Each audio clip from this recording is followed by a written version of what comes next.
Today we're going to really get into the study of logic, but before we do, you might want to ask the question why? Right? Why logic? What does that have to do with our life? And there's a classic answer to that. It goes back to ancient Greece and the philosopher Plato. In a work of his called the Apology, he wrote, "Ha anexestatos bios ou biotos anthropo," which is usually translated, "the unexamined life is not worth living." Literally, it means the unexamined life is not worthwhile, is not worth living for a person, for a human being. So the first thing you want to think about is, well, how do you examine a life? Well, there's lots of ways. Right? You examine things about your life through emotion. Right? Did I enjoy the party? Right? Did it make me happy? Did it make me feel good? Did I enjoy the movie? Was it fun? Maybe examine your life through facts, right? How do I know that I've done well on an assignment? Well, I look at my grades. Did I get an A? Did I get a B? I look at the facts. Was I going too fast while driving my car? I look at the speedometer. I look at facts. Maybe I examine life through faith. Is this something that I should do? Well, is it something that Jesus would do? Is it something that squares with what he taught, with something I found in Scripture? So those are ways to examine life.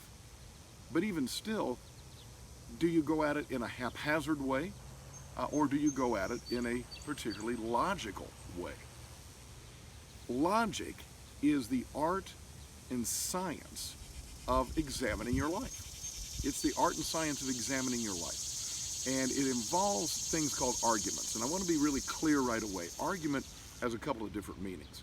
Argument can mean a verbal fight, right? We've all gotten into arguments with other people, disagreements. That's not what we're talking about when we're talking about an argument in logic.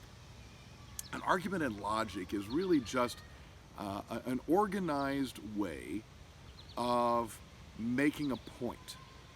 And that's a definition we can use for now. We may change that later on. But an argument is an organized way of making a point. And there's a couple of different ways to go about that. Something we call formal and informal logic. As we look at these slides, you're going to want to take notes on this. So formal logic involves reasoning in the abstract, whereas informal logic involves ordinary language. And I'll tell you right away that we're going to stay with formal logic for quite some time, and we won't get into informal logic until later. Formal logic involves deductive reasoning, moving from the general to the specific, whereas informal logic involves inductive reasoning, or moving from the specific to the general. And the third major difference is that formal logic really focuses on form, as the name would imply. Form is of primary importance. With informal logic, evidence is more important than form. You may want to pause the video, make sure you've got those distinctions down, and then we're going to look at some examples. So an example of formal logic: all donuts are purple. Okay, so there's a statement, there's a proposition, and we know that that's not true, all right? But just let's say that it is true for a moment. We say all donuts are purple, and then we follow that with the statement all tires are donuts, which we know that's not true either. But there is a logical conclusion we could get from that. If all donuts are purple and all tires are donuts, then it must be true that all tires are purple. And again, you may want to even pause the video as you think through that. Do you see that that follows in what we call a logical way? Even though the statements aren't true, one step follows another and leads to a logical conclusion. When we put those three statements together, or those three propositions, they form what we call a valid argument. V-A-L-I-D, valid. And that simply means that the one proposition follows from another, and we get to a conclusion that is reasonable. Now, even though the statements themselves were not true, you can imagine if they were true, then that conclusion would have to follow from what we just said. Well, let's take another look with something that actually is true. All carbon-based life forms must have oxygen to live. That's a true statement. We follow that with all fish are carbon-based life forms. That's also true. Now, what can we deduce from that? Well, all fish must have oxygen to live. So just as with the silly example about purple donuts and donuts being tires, you can see that when the statements are true, when the propositions are true, and the form is valid, we've got a really powerful argument. We've got something that we can actually say we know now about fish, just based on those initial two propositions about carbon-based life forms and breathing oxygen. Now, just to give an example of informal logic.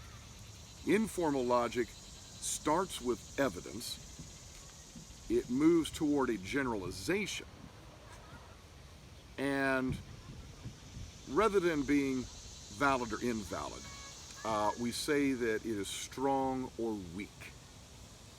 It does not lend itself to certainty. For example, this little fellow here, he says, every time I talk with you, I fall asleep. I hate to say it, but you must be a really boring person. Okay? So this is informal logic. It starts with evidence. The fellow's saying, I've got evidence that when I talk with you, I fall asleep.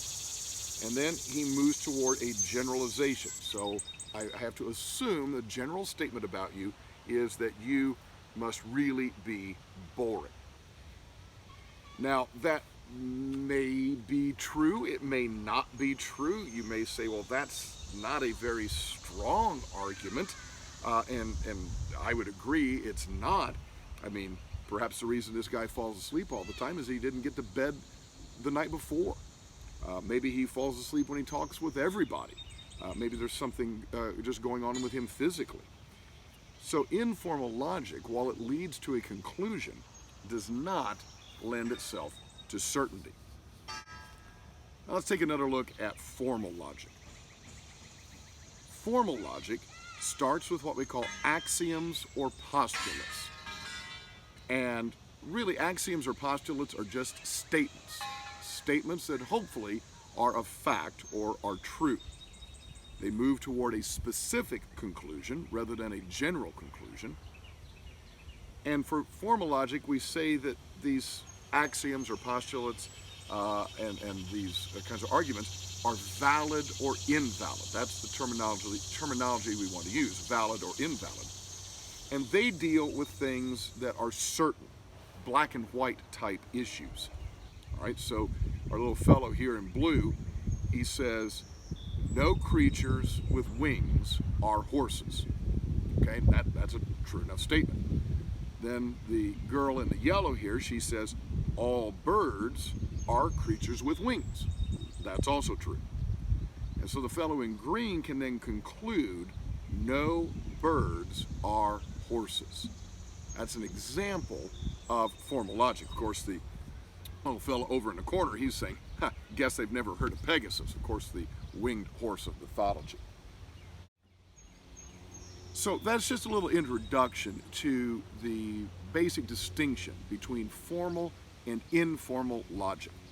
Be sure to go back over this video and to read the pages in the DoD book, lessons 1.1 and 1.2, so that you've got a firm understanding of what formal and informal logic are about before we go further in our next video.